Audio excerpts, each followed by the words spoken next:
The company says that AFA just wants us because the dues will pay. What do you do with our dues in Washington, D.C.? President Friend. Well, I can, I mean, I spoke about that briefly when we talked about a dues obligation for people that are not working. But just to reiterate, we are a non-profit organization.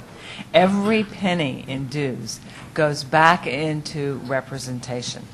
It goes back to fund the local council and the work that your local officers will do and your local scheduling people will do, as David mentioned, and all of the other interactive local committees working with management on air safety, health, and security issues, building and funding an employee assistance committee, all the different work that the local does, to funding your airline oversight committee that we call a Master Executive Council, to funding the work that they do. It goes to providing you professional staff, professional negotiators, attorneys to help you with legal issues. The benefits attorney that David referenced. Our air safety, health, and security experts who work on issues, long-term issues, such as flight attendant fatigue, cabin air quality, getting OSHA standards for flight attendants. Our government affairs office, where we work constantly to resolve workplace issues through legislation so that doesn't end up on the bargaining table. We do not believe that flight attendants should have to bargain for a safe workplace, for example. We do not believe we should have to bargain for access to Family Medical Leave Act. It's the law of the land. So we do a lot of work on Capitol Hill, trying to fix many of our flight attendant workplace issues.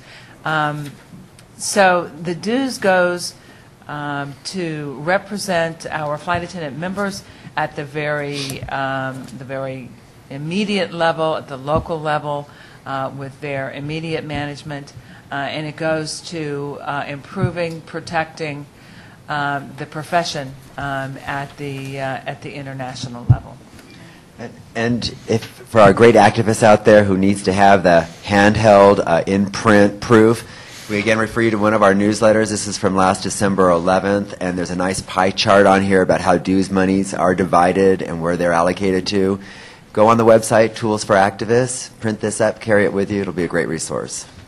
And Vita, let me add one other thing. We talked earlier about the fact that the dues is essentially free until you vote for your first contract. But we have our colleagues from Northwest and AirTran and U.S. Airways, some other carriers in the room. I want to point out that it's their dues money that is making this entire program possible here.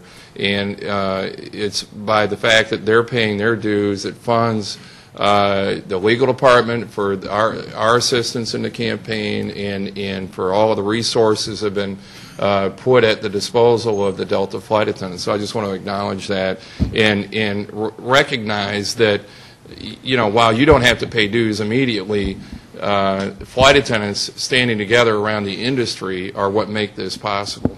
If I could just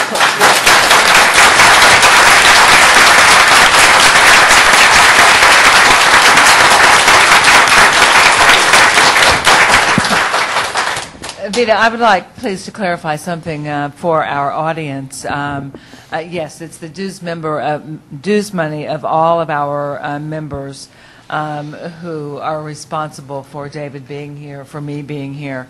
But we are a part of a bigger union. We are also a part of the Communications Workers of America. And it is the Communications Workers of America, the larger umbrella organization, that in fact is funding all of the resources that have supported this campaign and the Delta activists who have been so successful with this campaign.